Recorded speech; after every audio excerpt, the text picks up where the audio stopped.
Good morning, good afternoon, everyone. This is James Bogart. I'm the CEO and president of Bogart Wealth.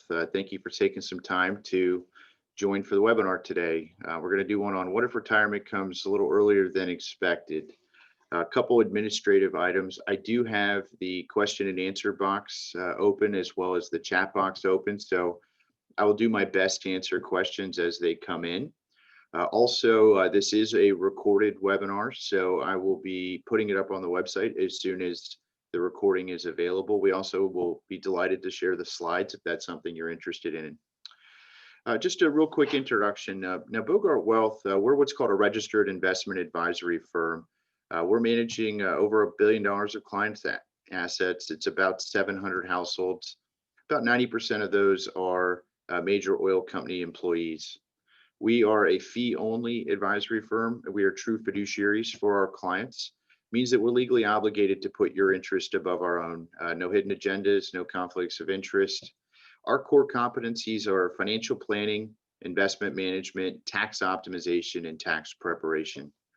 Our team, it's actually, I need to update this. We now have 18 folks as part of our wealth management and planning team. We have 4 as part of our tax team. And we have 3 office locations, one in McLean, Virginia, one in Houston, Texas, one in the Woodlands, Texas. Our mission is to help our clients achieve financial peace of mind by preserving and maximizing intergenerational wealth.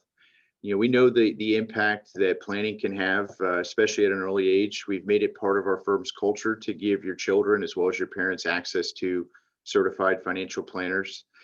We also know that just by giving them guidance early on, it gives them the ability to make some decisions that can have a cascading and material impact long term. I like to ask the question, what would you do differently now that you know what you know, but back in your 20s or 30s?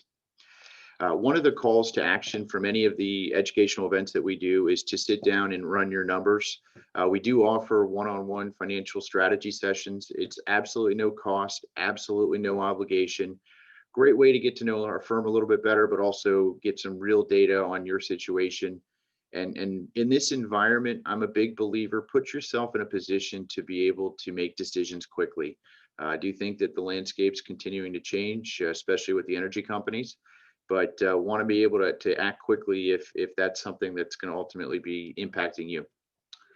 Now, today's talk is a kind of derivation off of what we call our retirement readiness series. We have 8 kind of core educational events that we do, and we're actually at this point doing them every single week.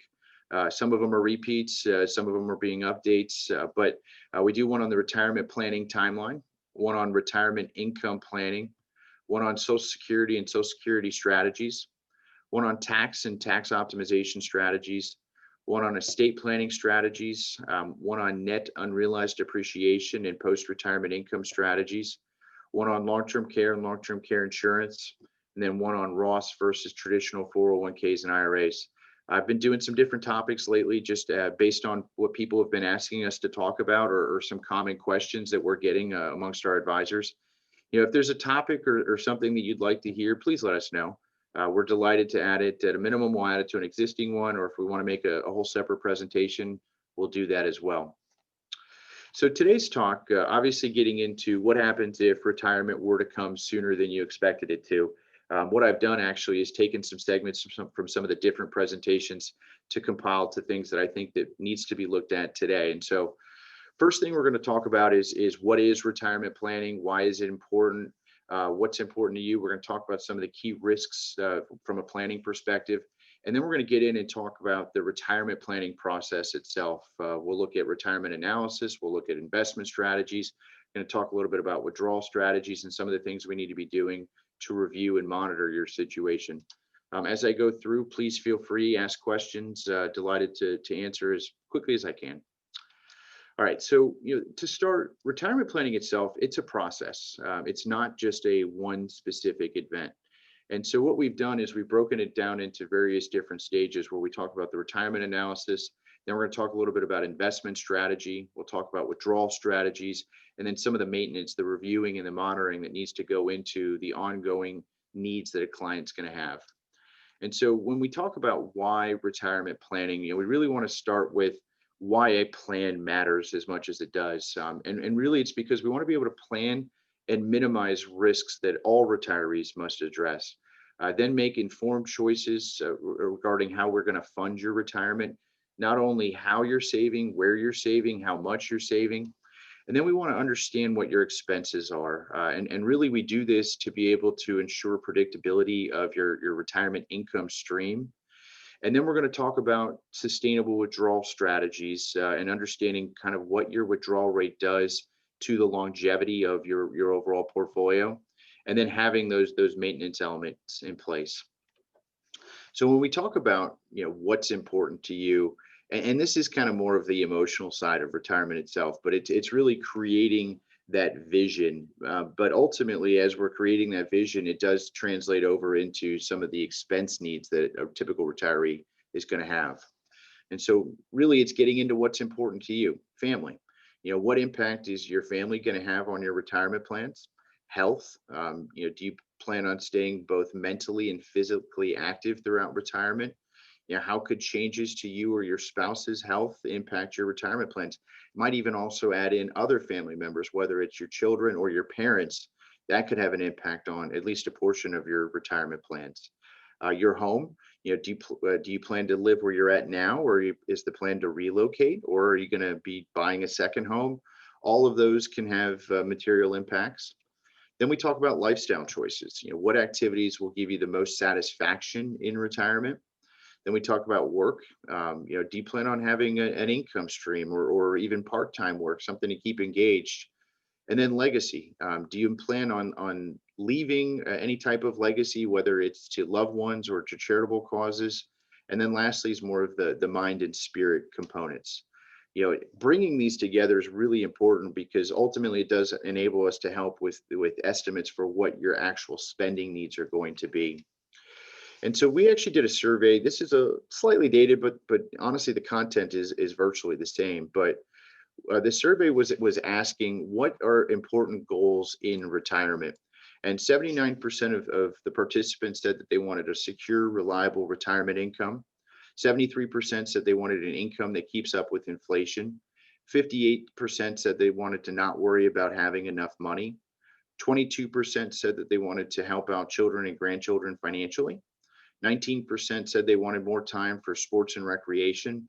17% said volunteering, 5% giving back to school, 2%, 5% going back to school, and then 2% was making philanthropic contributions. What's interesting of this survey, though, is the top three all had to do with money and being able to make sure that you don't run out of money. And so in order to get there, we need to talk about some of the key risks with someone's retirement plan and as we're building this out. First is longevity. People are living longer. And so for a couple that's the age of 65, there's a 49% chance that one of the two of you is going to live to the age of 90, 20% chance that one of will live to 95, 4% chance that one of you is going to live to 100. So people are living longer. We need to make sure that we don't run out. Also, inflation. Inflation's an interesting one because in the last couple of years, inflation hasn't really felt like it's had a material impact. But I do believe, especially with the level of debt that we've accumulated globally, inflationary pressures are going to be larger over the coming years. But just to give an example, a 3% inflation rate will reduce the purchasing power of what's $50,000 in today's dollars. In 25 years, that's going to be the equivalent of $23,880. Also, market performance, sequencing of returns as well as volatility. Low and negative returns, especially early in retirement, can be very detrimental to the longevity of a portfolio. And similar to volatility, having to sell assets when markets are down can also have a material impact to the longevity as well. And then we talk about healthcare. Healthcare costs have been rising significantly faster than inflation. A recent study shows that a couple the age of 65 is going to spend $230,000 in retirement to cover healthcare costs. Now, this is not including nursing home expenses. This is just normal healthcare costs. So building out a separate budget for healthcare and potentially inflating it faster than what you would other portions of your living expenses is something you might want to consider as well. And one thing we commonly will say is there is no such thing as an average retirement. Everyone will be different in terms of how you spend, where you live, what's important to you. But this is where we have to rely on historical averages to help us with translating kind of what those forecasting needs are, whether it's your spending habits, longevity. If you've got parents that are living well into their 90s, there's a high probability that you're going to live a longer lifetime. Returns based upon how you've historically invested. We recognize as someone transitions to retirement, typically there is some change that happens there. Taxes, for example, we do know that taxes are going to change at the end of 2025 at a minimum. I would place an argument that we'll probably see a higher tax structure even ahead of that, but under current law, we know that they're going to change and sunset back to what they were in 2017 as early as 2025. And inflation, as I mentioned earlier, inflation is a real risk, and I do think is something that needs to be factored into someone's plan. But the point is that we want to make sure that we are using some baseline level of assumption to help us with determining what your future needs are from an overall perspective. And with doing so, we need to understand what makes your retirement unique. And so we're going to want to prioritize goals and set realistic expectations of how we're going to achieve them. For example, how much income you're going to need. And what we do typically see is that someone's retirement income need does change throughout their retirement. I commonly like to call it the go-go years, which is kind of the first phase of retirement. Then we transition to the slow-go years, and then ultimately we're more in the no-go years. But this is where we want to have realistic estimates for what your essential expenses are, as well as more of what those discretionary expenses are. So we call them needs versus wants, and then have those contingency funds in place for unexpected expenses or any other type of wealth transfer type of goals that you might have for your household. And so as we look at this and we talk about essential expenses, your needs, we would define those as food, housing, health insurance, healthcare, et cetera. Discretionary expenses would be entertainment, travel, gifts, club memberships. It's always a very fascinating exercise to talk to a couple and see what the husband or the wife categorizes as needs versus wants, and how different they may or may not be. And that's partly why this budgeting exercise is really important to start on early as possible, and then also manifesting how that's changing as you've gone through the years. 2020 is a difficult year for a lot of folks to understand what their retirement budget would be, because at the end of the day, the COVID environment has caused a lot of folks to not spend what they normally would. For example, people aren't traveling as much as they used to. The international vacations just aren't as popular, and probably I would imagine it's going to be that way for a little while, but that's not going to be your entire retirement, and we should be building in the budgets for those. And then second to that, are we setting aside for emergencies and unexpected expenses? And are we increasing these needs with some type of cost of living adjustment? And as I mentioned earlier, inflation assumptions, healthcare costs are rising faster than CPI numbers. So we want to build in extra costs for later years, or even consider looking at long-term care insurance if maintaining a legacy is a very important factor for you. Then we're going to want to look at and identify income sources. So this is where we specifically talk about Social Security income, any employer pension programs, personal savings and investments, any type of rental or business or employment earnings, and then have those assumptions in there and model what they're going to be or potentially change. At Bogart Wealth, the financial plan is the baseline for a lot of the decisions that we're going to be making, and recognizing some of these variables are going to change as you go through the years leading up to retirement, but also the retirement years themselves. For example, we're dealing with a lot of cases right now where an individual might plan on working into their 60s, but now given their work environment, they're having to look at what the scenarios would be if they had to retire earlier, hence the whole reason why we're doing the presentation. And so in order to do so, the first thing we got to look at is what are the income sources? And for example, Social Security, by the way, I have a whole presentation on Social Security. It's already up on the website. Feel free to watch, download. But Social Security itself was never designed to replace 100% of anyone's income. On the lower end of the spectrum, it was replacing 90% of someone's income. Theoretically, it would replace less than one, depending upon how much money you make. For the US median, it does replace approximately 40% of a household's income. For the typical energy employee, we find it replaces anywhere from 10 to 30%. Second to that, we look at any type of pension income you have. And so, for example, the fixed annuity with the ExxonMobil pension program was designed to replace anywhere from 12% up to 65% of someone's earnings. And the formula is actually very simple. It's 1.6 times years of service times average pensionable pay minus the Social Security offset. And that's what's going to give your single life annuity option. And then from there, we've got options to get into joint life, guaranteed number of years, different forms that we're able to assess based upon your situation. What we found for the typical ExxonMobil household, for a 60-year-old, the pension program will replace approximately 50% of what they were making prior to that. So let's just say, for example, we've got 50% coming from the pension, and let's just say we've got 10% coming from Social Security. Well, that's 60%. I don't know a whole lot of retirees who want to retire and then live on 60% of what they were living on prior to going into retirement. And so that delta is going to need to get made up for with any type of savings and investments that you're going to be doing.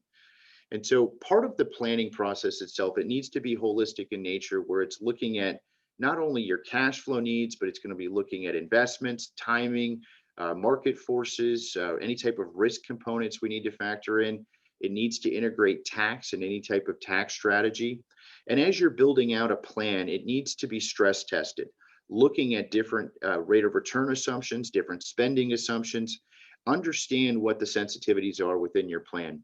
These are just a couple quick examples of, like, for example, an NUA analysis that we would do for the typical ExxonMobil household and how those funds would flow if we were to do a savings plan distribution. And then once we've done the baseline level of planning, we need to integrate tax optimization on top of that. Part of our core belief is we want to keep more money in your pocket. And one of the quantifiable ways that we know we can do it is with integrating tax strategy into someone's overall retirement plan. And tax optimization isn't simply just where is your paycheck coming from. It's looking at different ways of optimizing, different ways of enhancing value. And a lot of those decisions aren't necessarily just 1 year or the next year. It's looking out over the lifetime of someone's plan. And I think it's extremely important that anyone who's building out a plan right now, they need to understand tax implications of a lot of the different components of their portfolio. The point is, emotions can absolutely destroy someone's long-term plan. Fear and greed can lead to someone buying high and selling low. We as humans, we're wired completely backwards. We do things when things feel comfortable and react very adversely when things are painful. And so what we're trying to do with the planning components is understand what your needs are to then help us build out the portfolio strategies that are going to protect on the downside. We want to have the essential expenses covered in with some foundational level of income stream, and then be able to deploy different withdrawal strategies based on volatile market environments. So to do this, I wanted to introduce some investment strategies, and I'm not necessarily recommending any one of these, but it's to educate you on different options. And so these are the 5 most commonly discussed investment strategies for a retiring household. And those would be utilization of annuities, using bond ladders, more of a big dividend income oriented approach. Then there's more of the passive indexing, kind of fixed asset allocation. Some people call it modern portfolio theory. And then lastly is something that's more of what we would define as a dynamic asset allocation model. And so to describe each of those, with the basic annuity options, I wanted to talk about the 3 different types. There's the fixed annuity, there's indexed annuities, and variable annuities. So a fixed annuity is a lot like a bank CD. They're typically longer term in nature. It's a fixed rate of return, and all of those funds are held in one common general account. And then I'm going to flip over and talk about variable annuities. Variable annuities, easiest way of describing them is they're a lot like mutual funds. They are going to fluctuate based on how they're invested. So typically it's a market-driven rate of return. And variable annuities are all held in what we call separate accounts. So your money is not commingled with anybody else's. And then in the middle is what we call these indexed annuities. And they're kind of a hybrid approach related to fixed annuities and variable annuities, where you can get, for example, participation with the market, but we're capped at some underlying level or floor. And those also are held in a general fund where it's commonly invested with other investors. Now, this is if you were to buy an annuity outside of take, for example, take the lump sum and then go buy one. But what we find is, as we go through risk profile analysis with our clients, if their propensity is to have a guaranteed level of income stream, one of the options we also want to consider is the ExxonMobil annuity as well. You do have the ability, it used to be 100% lump sum or 100% annuity. Now you can actually get a split of that. So you can do 75% lump sum, 25% annuity, 50-50, 25-75, depending upon your situation. That might be something we want to look at. All right. Now, just a really simple example of what a bond ladder is. Now, let's say, for example, you've got 300,000 to invest and you want that to be the fixed income portion of your portfolio. This is a very, very simple illustration of one, but let's say, for example, the first 100,000 we put in a 1-year bond. The next 100,000 we put in a 2-year bond. The following 100,000 we put in a 3-year bond. As the 1-year bond matures, we go and we buy a new 3-year. As the 2-year matures, we go buy a new 3-year, and we continue to ladder it out. Now, typically we buy bond ladders so that we have an income stream, and we're able to use that income stream to replace what we're needing to spend. Now, the real issue with bond ladders as of late is that yields have come down very, very low. Typically, they're not producing enough income for most households to have from a cash flow perspective. And so, for example, a shorter term bond ladder might be paying somewhere in the realm of 2%. A longer term bond ladder might be paying somewhere in the realm of 4.5%. Now, when I say longer term, that means we're buying a lot of 30-year bonds. Now, we're going to compare this to, for example, corporate bonds right now are paying anywhere from 1 to 2.5%. Flexible income funds are paying about 5.3%, but we're taking some more risk there. Mortgage bonds are anywhere from 1 to 2%. International bonds right now really aren't paying a whole lot, 0 to 0.1%. And then we'll compare it to preferred stocks, which is a type of stock class where you're a preferred shareholder. Those are paying about 5.35%. Royalty trusts, limited partnerships, some of these pipeline investments, for example, paying anywhere from 7 to 19%. Most high quality dividend paying stocks paying anywhere from 3 to 7%. ExxonMobil right now is still somewhere around 10% dividend yield, which is kind of amazing to think that that's where it's at now relative to where it used to be. And at a baseline, we compare all of it versus, for example, 20-year treasury rate bonds at 0.9, I said 20-year, I'm sorry, 10-year treasury bonds at 0.96% right now. So baseline from a guaranteed or a lower risk investment class is a lot lower, and it's forcing investors to have to take more risk if they're looking at income streams to come in. So one of the things we wanted to introduce was more of a big dividend oriented approach. And so one of the examples here is comparing a portfolio that we manage at Bogart Wealth called Prime Income versus ExxonMobil stock, for example. Now, this does go through the end of 2019, so it's not totally giving the story inclusive of 2020, but it does illustrate the point as to how a dividend-oriented approach can have risk, but also provide cash flow. And so we're comparing Prime Income versus ExxonMobil. And again, as of the end of 2019, blue line here is Prime Income's performance. Red line here is ExxonMobil's. Now, obviously, ExxonMobil this year's had a very difficult year. The number's more down here, but the yield number is significantly higher. Now, the whole concept here is that if we wanted to take a bucket of money and just use the dividends as how we're going to fund our cash flow, well, ExxonMobil historically has had a very safe dividend yield, but I wanted to talk or compare it to a more diversified approach where now we've got 26 stocks that not only are they performing better, but they're also providing a bigger dividend yield. Now, that's not been the case in 2020, but that's because the stock price has come down and the dividend yield has gone up. But Prime Income historically has grown at 8.2% per year from a cash flow perspective. And then if we look at the return, we've been able to do actually a little bit better than that. I do think that it's important to talk about that as compared to the ExxonMobil dividend yield, which historically has grown at 6.2% per year. And the whole concept here is if we're in a series of companies or a diversified bucket of investments where the dividends are continuing to provide cash flow for us to live on, we believe in those companies that they are going to be around no matter what the market environment is. It's important to talk about diversification. And honestly, going into 2020, a lot of employees were very comfortable with their stock, the fact that the dividend was safe. I think a lot of that's come into question now. And if we're talking about diversification and options away from that we ultimately can get some performance as well, I'd really encourage investors to look at a more diversified income approach as opposed to having a lot of concentrated risk with one stock, one dividend. We also wanted to compare more of this is what we call the modern portfolio theory or asset allocations. Some people call it indexing. And the concept here is that if we have a portfolio that's 100% sitting in stocks compared to a portfolio that's 100% sitting in bonds, obviously stocks going to have better returns over a long period of time, but a lot more volatility than a bond portfolio that'll have less returns but less volatility. Now, the concept with kind of modern portfolio theory or indexing is that if we combine the two, we're going to get a much more consistent overall return with taking less risk. So for example, a 40% stock portfolio with 60% bonds is actually going to have less risk than a 100% bond portfolio. 50-50 would have a little bit more risk than that, and a 60-40 mix has almost comparable risk as a 100% bond portfolio, but a more consistent overall return. The only negative I see with an index approach is it doesn't always have a withdrawal strategy associated with it, which in a bad market environment, if we haven't determined what our cash flow mechanism is going to be, we might be forced to sell assets in a down market environment.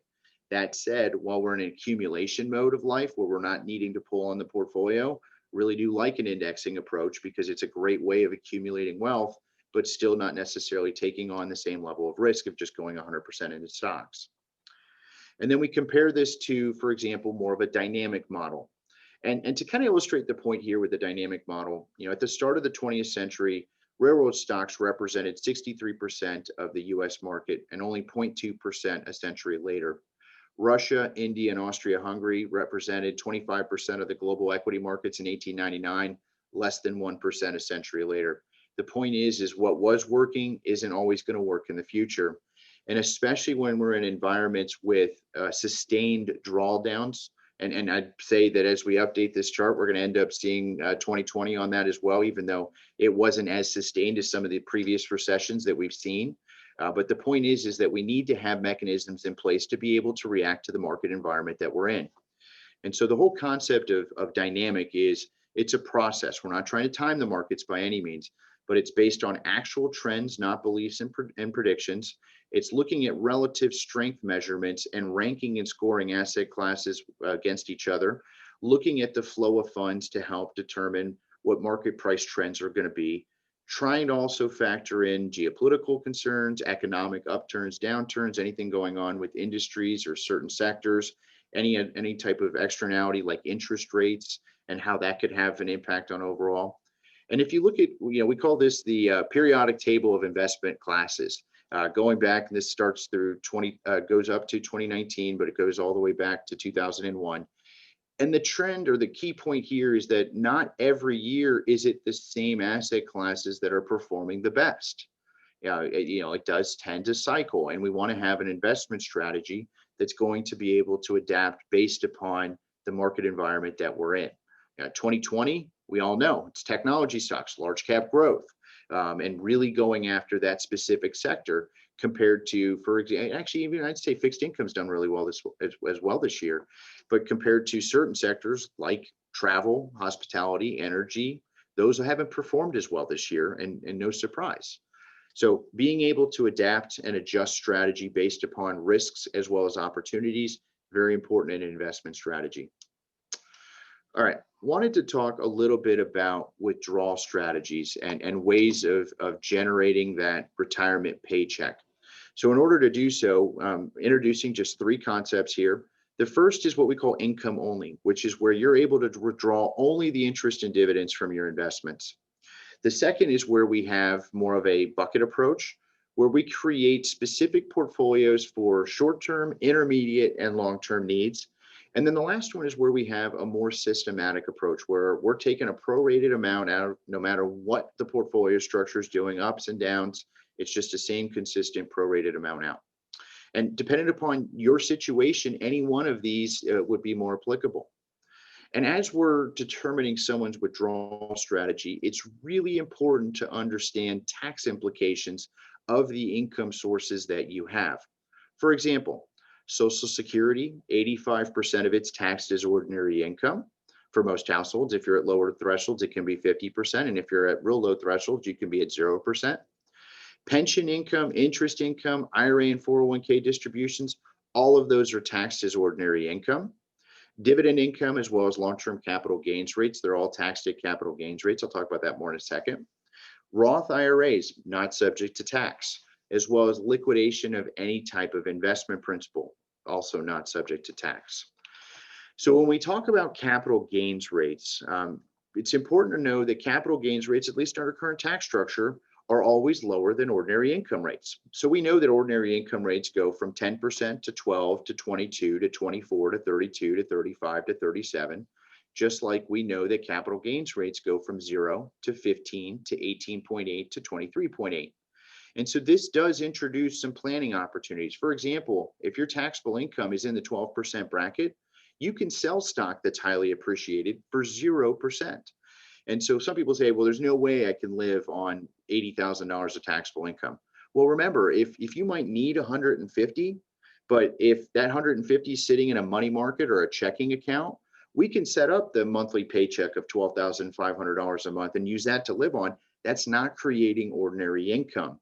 And so that would then introduce some planning opportunities.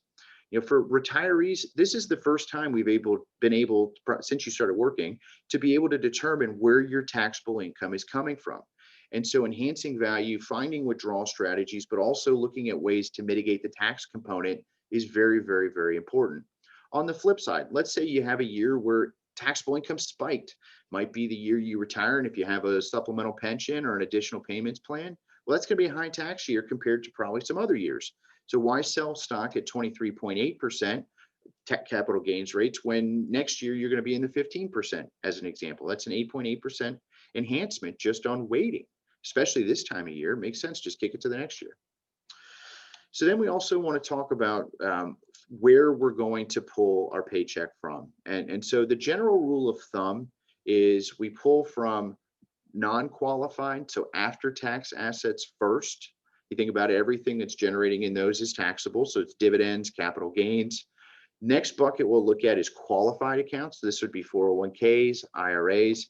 All of that is tax deferred. When you take the money out, you pay ordinary income. And then the last place is Roth accounts. Now, Roths are growing tax-free. And so as long as you're over 59 and a half and that account's been open for more than 5 years, we're going to let those assets continue to grow, continue to accumulate, and can keep on growing completely tax-free. So that's, again, where we're talking about withdrawal strategies and finding that most optimal point. We'll want to make sure that we're integrating that into the overall plan.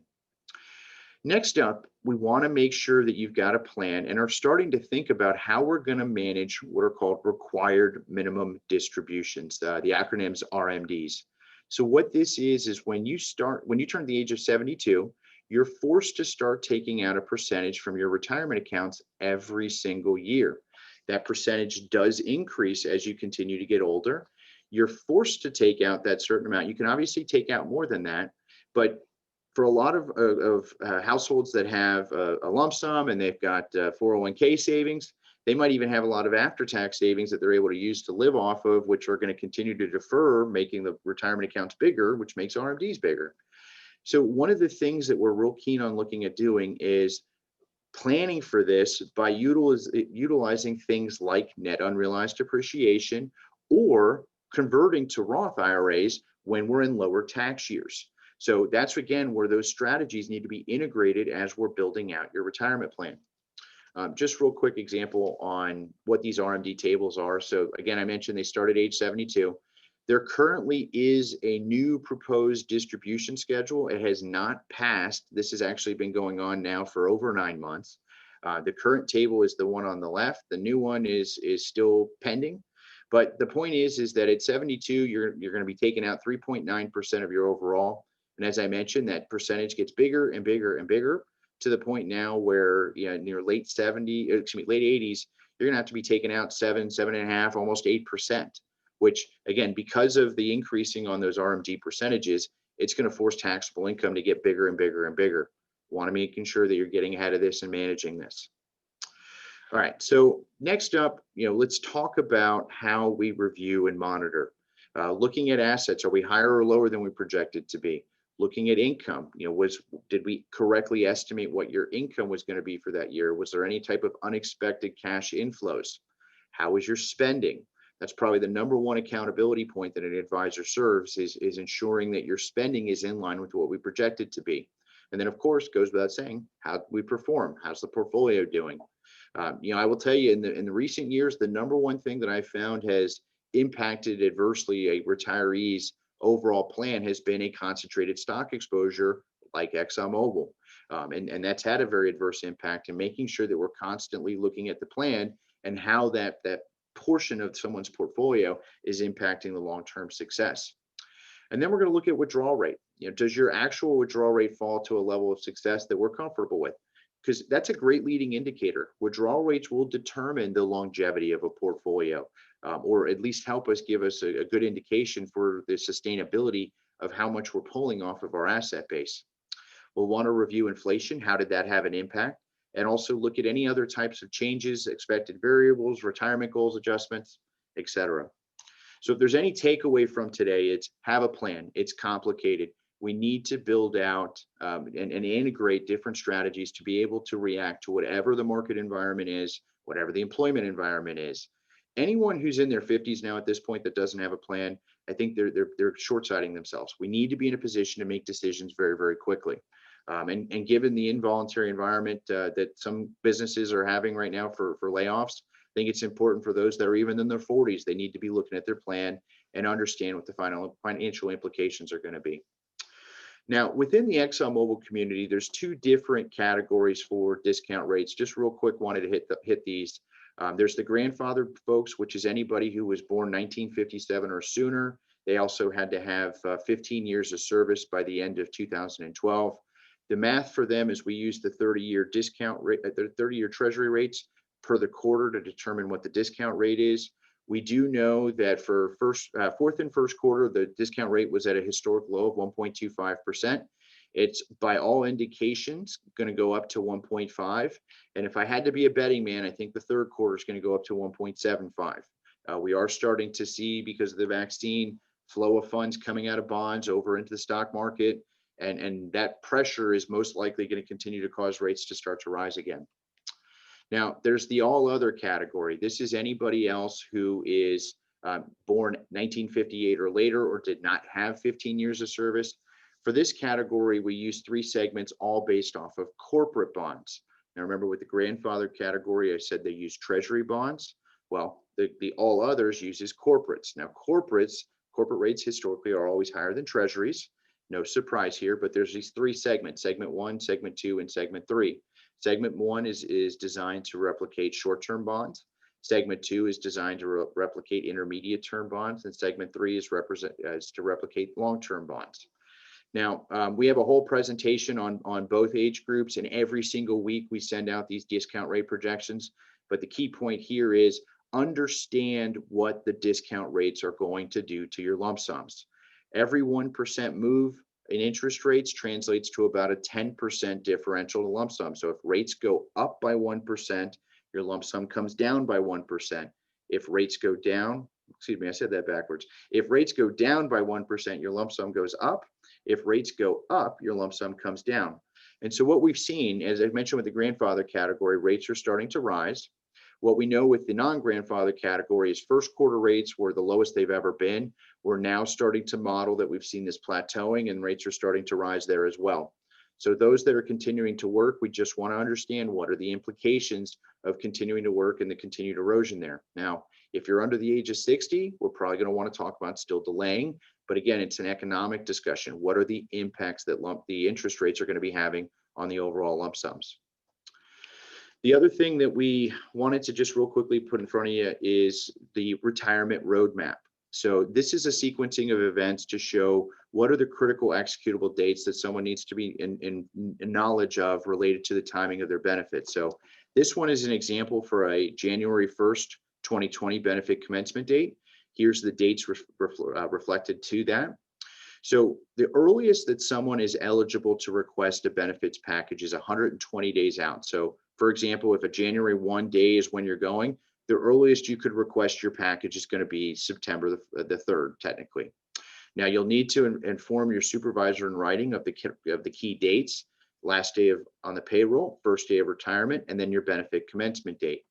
Now, once you've requested your intent to retire package, Benefits as of late is telling folks that it is going to be 30 days for those packages to come in. I've heard some of them coming in significantly quicker than that, but we want to be a part of that process. So for all of our clients, we are going to be sitting down with them, going through that package together, making sure that we're executing that correctly. For my team and I, we've done hundreds of these, whereas for most of our clients, it's the first time they've ever seen it. Now, the most critical date of the whole process is when that package needs to get back, which is 35 days prior to your benefit commencement date.